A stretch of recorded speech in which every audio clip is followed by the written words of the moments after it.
Oi pessoal, vocês já sabem que a galera jovem do mundo todo tá ligada na questão do clima, né? Pois é, o pessoal do movimento daqui de Brasília falou com a TV Senado para um programa sobre o que está vindo por aí no meio ambiente. A entrevista ficou tão legal que a gente decidiu publicar do jeito que tá. Vamos ver?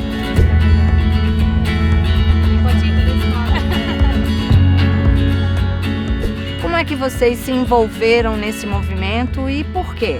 Acho que é a urgência climática, né? É ver tudo isso que está acontecendo e não ver as pessoas que têm o poder para mudar isso não estarem tomando nenhuma atitude efetiva. Acho que isso que atiçou a gente assim e fez a gente abrir os olhos.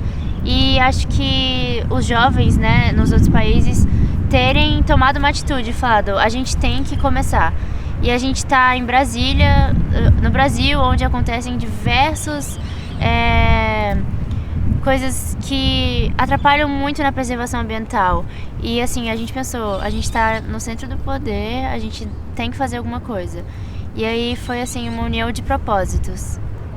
E assim, o que é que se faz aqui em Brasília que atrapalha tanto assim a questão ambiental?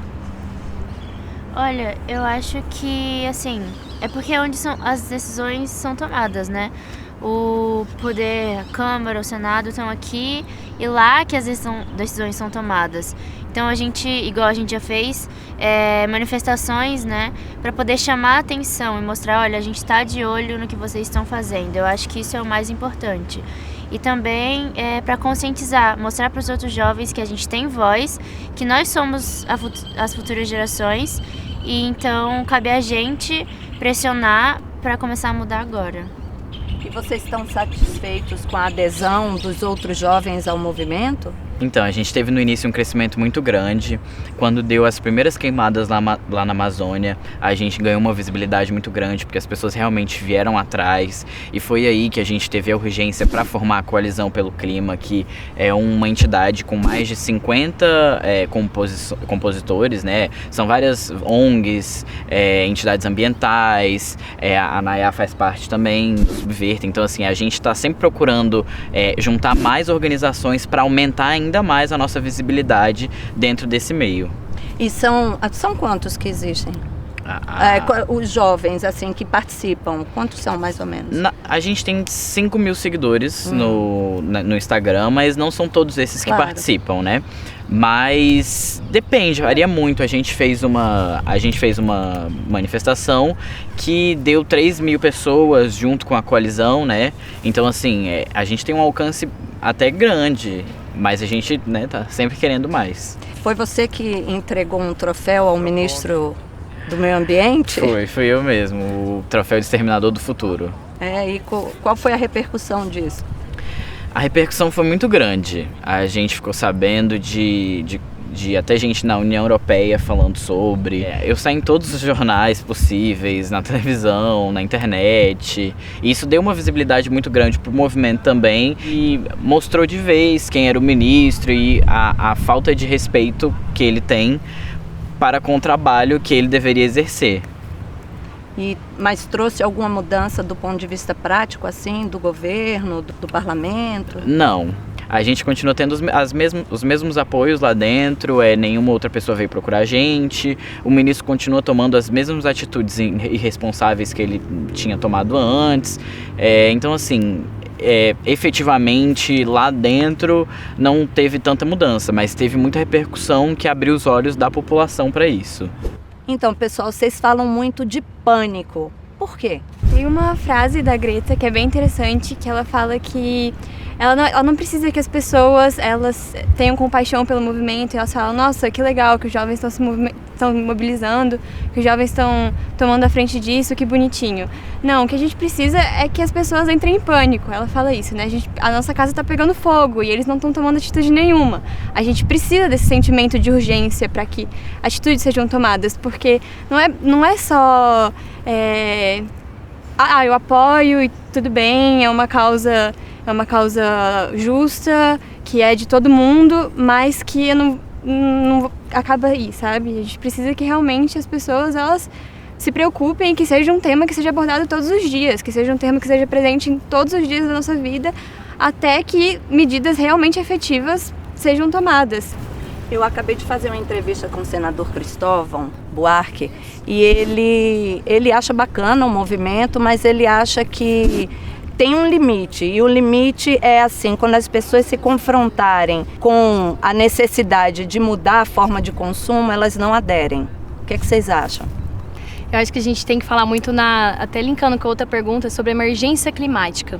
Claro que a gente levanta, todas as lutas estão coligadas e é muito ruim quando, por exemplo, o atual governo coloca que a pauta ambiental é uma pauta de ambientalista, de jovens, de vegano, e não é só essa pauta. Então acho que é muito importante a gente ver que todas as outras lutas, feministas, veganas, anti-homofóbicas, antirracistas, elas vão existir a partir do momento que a gente tiver um mundo, a partir do momento que a gente tiver uma terra para cuidar, e é o que a gente tem que elencar. Os povos indígenas, eles dizem muito, principalmente a Sônia Guajajara, a gente não consegue fazer outra luta se a gente não tem uma terra. A mãe terra é a mãe de todas as lutas. Então é perceber isso, que quando a gente luta por questões climáticas, ambientais, não é só questão dos jovens porque são o futuro da nação. A gente não está pensando só nos nossos descendentes, estamos pensando nos nossos ancestrais. Porque se a gente está aqui hoje, é porque teve gente que lutou lá atrás. Então tudo isso passa até por um sistema, por uma luta do consumo. Que a gente consome, a gente tem um sistema que também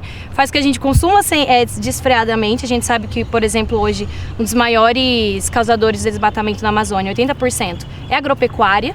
Então a gente liga uma luta a outra, tá tudo conectado. Não tem como a gente afunilar a questão climática à juventude ambientalista ou a vegana, enfim, alguma coisa assim. A gente tem que falar de emergência. E a questão agora é emergência climática mesmo. Com essa questão do consumo, que muitas pessoas não entendem é que para continuar nessa luta ambientalista é necessário sair da zona de conforto. É claro que muitas pessoas não querem deixar de consumir, não querem deixar de serem apegadas com velhos hábitos que elas tinham. Mas é uma coisa necessária, sim. Se a gente quer que isso continue, se a gente quer mudanças, é necessário sair da zona de conforto.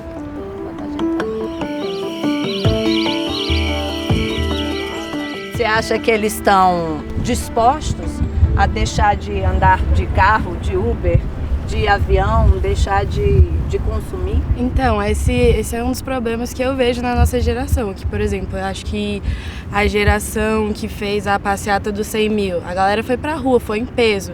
E agora, estando com as redes sociais, as pessoas acham que se elas postarem as coisas no Instagram, elas estão dando todo o apoio à causa. Só que não é assim, você não vai conseguir mover nada postando coisa no Instagram. A gente tem que ir pra rua, a gente tem que pressionar. E é o que a Clara estava falando. A gente está aqui na capital federal, cara. Então o Senado está à nossa disposição ali, ele está lá para ser confrontado. A gente tem que ocupar esses espaços para levar a nossa luta até lá. Então é isso que a gente precisa, pressionar. É isso, e eu não vejo isso na nossa geração. Eu vejo que o que basta para todo mundo é postar as coisas no Instagram e achar que fez sua parte. Mas não é assim. Mas eu acho que já começou, porque assim, um dos nossos princípios é conscientizar, mostrar para as pessoas a importância de cada uma delas. No dia a dia a gente pode mudar muita coisa, começando pelo prato, o que a gente come, tá diretamente ligado a como a gente vive.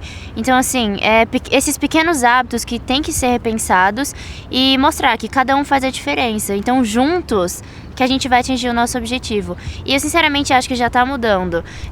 Diversos jovens já estão se tornando vegetarianos, veganos, já estão reduzindo o seu consumo, parando de gerar muito lixo, procurando outras formas de se utilizar, por exemplo, diminuir o plástico, ter sua garrafinha na bolsa, parar de usar canudo. Então assim, eu acho que essas pequenas coisas, eu acho que já começaram. E são só o início para um grande caminho de transformação. A partir do momento que a gente tem uma população engajada que pressiona os governos, a gente começa a trazer novas necessidades, novos nichos para o mercado que vão querer suprir essas necessidades. Então não é uma questão de deixar de andar de avião, é uma questão de ter meios de transporte mais limpos, é uma questão de ter meios de produção mais sustentáveis, fontes de energia mais sustentáveis. Então é fundamental que a gente tenha uma população engajada que pressione os nossos políticos para que a gente ande nesse caminho da sustentabilidade ambiental, para que a gente possa ter uma vida no planeta Terra mais de melhor qualidade no futuro. Vocês acham que todos os jovens estão assim ou só vocês jovens de classe média alta, como é? É uma coisa muito difícil pra gente falar sobre, porque realmente a gente tem uma visão muito privilegiada de todo o assunto. A gente fez uma vez um projeto lá na Estrutural e é muito difícil você chegar para, às vezes, uma criança que tem, às vezes, alguma dificuldade, alguma coisa nesse sentido, e virar para ela e falar: não, para de comer carne porque o planeta está acabando. É uma coisa muito delicada a ser tratada, a gente tem que tratar isso em todos os âmbitos e pensar muito bem, mas a gente acha que dentro da nossa classe, assim, de jovens, de classe média, a gente consegue atingir bem as pessoas. Não é o ideal ainda. Existem muitas pessoas que não sabem do que se trata a luta, que não dão tanta importância, mas que aos poucos a gente vai conseguindo conquistar isso e mudando essa mente a partir da conscientização, porque é muito importante para que a gente faça pressão nos senadores, nos parlamentares, que a gente tenha essa consciência. Então, assim, é uma luta de todos, mas a gente tem que ter um tato para conseguir direcionar, porque existem lugares que são mais difíceis dessa luta chegar e das pessoas se conscientizarem, mas aos poucos a gente consegue chegar em todos os lugares. A gente sempre diz que é necessário furar a bolha, né? E integrar todo mundo, porque todo mundo tem voz, mas infelizmente não tem a mesma oportunidade. Então a gente tem que usar da nossa oportunidade para dar voz a quem precisa e quem merece. Então a gente sempre escuta e sempre pratica isso de furar a bolha e ter essa integração. Sim, e é importante também a gente ver que é um trabalho de formiguinha. Como eu disse antes, o Ian também bem pontuou, as lutas às vezes ficam um pouco afuniladas. Claro, a gente sabe do nosso privilégio, mas ao mesmo tempo a gente sabe que eu desligando o chuveiro eu não vou salvar o mundo sozinha. Eu sei que, por exemplo, são grandes empresas que poluem rios. Eu sozinha não vou poluir um rio. Às vezes a Asa Norte sozinha não vai poluir um rio, mas uma grande empresa que é inserida dentro de um sistema capitalista que realmente mata pessoas, e quem sofre é a periferia. Não é a gente, às vezes, que está aqui situado no plano, mas é a periferia. Então, quando a gente usa do nosso privilégio, da nossa oportunidade, se eu tenho um acesso mais fácil dentro de uma Câmara, de um Senado, com algum parlamentar, dentro de uma mídia, de uma imprensa, eu não vou falar por ele, mas eu vou tentar mostrar o quanto a gente precisa abranger essa luta. É aquela coisa, é trabalho de formiguinha, o nosso consumo individual é muito importante, não usar canudinho plástico é importante, mas ele não é o grande vilão. O grande vilão são as grandes indústrias. É todo um sistema que a gente está inserido e que ali acaba pontuando diretamente na periferia, nos negros, nas mulheres, nos indígenas, nos quilombolas e toda essa classe oprimida mesmo. E como é que a gente traz mais o pessoal para a luta? Como é que a gente sai do Instagram para o dia a dia, para o vamos ver? É uma coisa muito difícil, né? A gente tem tentado de formas diferentes, para fazer alguma coisa nesse sentido, para chamar a atenção realmente, tentando diversificar às vezes, trazendo algumas atividades artísticas para as nossas manifestações, rodas de conversa, porque não basta só você chegar lá na frente do Congresso e gritar alguma coisa, você precisa tá todo mundo em sintonia, saber pelo que eles estão lutando. Outras coisas que a gente faz também no projeto é tentar ter o alcance nas escolas, porque as escolas estão jovens, então a gente já foi ao Arvense, no Leonardo e no Setor Leste, que são algumas escolas diferentes, com metodologias diferentes e que a gente tentou buscar pessoas diferentes para espalhar a ideia. A Jax foi o da Estrutural, um projeto social na Estrutural muito bacana. Que eram filhos de ex-catadores de lixo. Estavam sendo diretamente afetados por decisões que estão intimamente ligadas à questão climática, né? Que foram tomadas pelo governo do Distrito Federal. E a gente foi lá conversar com as crianças e foi muito legal ver eles se interessando pelo assunto e a gente mostrando que eles têm voz, que eles são futura geração e que eles têm que participar disso também, e foi muito bacana. Então, por que esse movimento é diferente dos outros? Esse é um movimento que foi iniciado pelos jovens e que realmente tenta buscar a independência e a participação dos jovens ativamente, no sentido de vocês foram irresponsáveis como adultos responsáveis por isso, vocês não conseguiram lidar com isso e agora a gente tem que lidar com isso, porque simplesmente vocês trataram isso com descaso. Então isso é uma coisa muito diferente de os jovens estarem na frente disso, indo atrás disso, lutando por isso, para que não aconteça o pior. É tomar a responsabilidade que eles não conseguiram tomar. A Greta tem uma frase que é justamente sobre isso, que fala que como os adultos trataram esses assuntos, foram crianças, né, nesse sentido, foram irresponsáveis ao tratar esses assuntos, as crianças vão ter que se tornar adultos para conseguir tratar desses assuntos. Isso é interessante. E esse movimento também, uma característica bem forte dele, é que ele está tentando estabelecer um pacto intergeracional, no sentido de que nós estamos tentando proteger gerações futuras, não é só a nossa, não é só uma luta pelo nosso bem-estar ou, por exemplo, pelos próximos 20 anos, é uma coisa que vai muito além disso. É para todas as outras pessoas que ainda vão vir no futuro, então é uma luta bem empática também, a gente pensar nos que ainda vão vir e que eles têm que usufruir da mesma natureza, do mesmo clima que a gente tá usufruindo agora. Que é o que a geração atual não pensa, né? Só pensa no lucro, em como eles têm que se aproveitar ao máximo disso que tá agora e não pensam no que vai restar para as gerações futuras.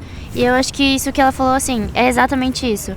Que a gente pensa que, assim, não adianta a gente destruir tudo agora, porque pessoas vão nascer, essas gerações vão crescer e vão tomar conta. Então a gente tem que começar da base agora, que são os jovens, né? E que tá tendo uma grande repercussão entre os jovens e isso é incrível de ver. E assim, mostrar realmente essa importância em preservar, né? Para poder ter o que se usufruir no futuro. E os amigos da escola, assim, a galera da tua idade tá engajado, tá começando a falar sobre isso, acha engraçado?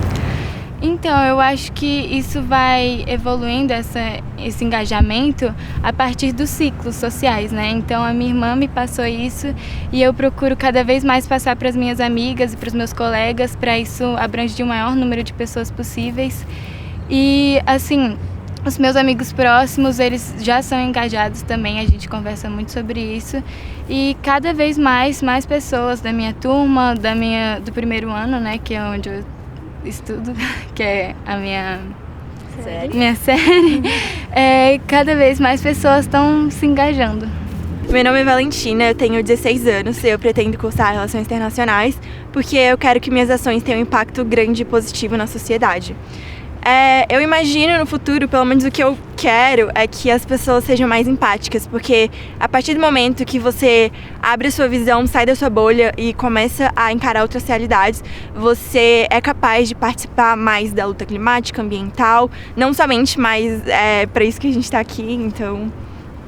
Meu nome é Clara, tenho 18 anos, pretendo fazer Relações Internacionais ou Ciências Políticas para poder estar no centro das decisões que vão impactar na vida das pessoas efetivamente. Eu espero um futuro mais consciente e também empático. Meu nome é Nara, eu tenho 18 anos e pretendo fazer arquitetura. Eu vou fazer arquitetura porque o único futuro que eu vejo é um futuro verde, integrado. Eu quero ver tudo integrado, eu quero ver arquitetura integrada com o meio ambiente. Meu nome é Helena, eu tenho 17 anos, eu pretendo ser bióloga para poder estudar mais o planeta Terra, a vida, que é essa coisa que eu sou apaixonada e totalmente deslumbrada. E eu vejo um futuro com dignidade, em que as pessoas elas possam viver com respeito, em harmonia com todos os outros seres do planeta Terra e de forma tranquila, sem desigualdades. O meu nome é Naya Tawane, eu tenho 22 anos, eu sou jornalista e eu sonho com um futuro em que campo, cidade e floresta estejam integrados, em que tudo seja de forma horizontal, em que a gente esteja pisando na terra, mas a gente entenda que a gente não está acima e nem mais que ela. Sonho com uma sociedade do bem viver. Meu nome é Ian Coelho, eu tenho 17 anos e eu quero cursar biotecnologia para estar atrás dos bastidores das decisões e para poder trazer tecnologias mais sustentáveis para que o nosso futuro seja um futuro mais verde, com mais consciência e com mais empatia, como todo mundo disse aqui. Meu nome é Fernando, estou me formando em Engenharia Mecânica e eu acredito em um futuro melhor e mais igualitário para todos, a partir do momento em que a gente deixe de negar a ciência. A gente já está em uma sociedade em que a gente não pode mais aceitar que acreditemos em terra plana ou que a gente negue o aquecimento global e outros fatos que a gente pode observar com essa ferramenta tão incrível que é a nossa ciência. Meu nome é Ana, eu tenho 15 anos, eu não sei ao certo que eu vou cursar, mas eu penso em ciências sociais ou biologia e eu vejo um futuro onde todos sejam conscientes para a gente ter uma oportunidade igual para todos terem qualidade de vida. O futuro de cada um aqui foi bem promissor, né? Um futuro de esperança, né? Não vi ninguém assim achando um futuro cinza, Pesado. Então, eu vejo um futuro muito 880. Ou a gente encara isso agora como uma emergência e a gente toma medidas drásticas, ou o futuro, assim, vai ser tudo aquilo que a gente sempre temeu. Ou, em uma visão mais positiva, a gente vai conseguir arranjar meios de contornar essa situação de emergência que a gente está vivendo para ter um futuro melhor. E os cientistas já mostraram que se realmente a gente não tomar medidas efetivas até 2030, não importa o que a gente faça, mas o caos climático vai se instalar. Então, realmente, a hora é agora, a gente tem que se unir e trabalhar pelo um futuro verde e preservado. Bom, e acho que você citou a esperança e acho que ninguém aqui estaria fazendo parte dos Jovens pelo Clima se não fosse pela esperança de um futuro melhor. É o que nos move. É o que nos move.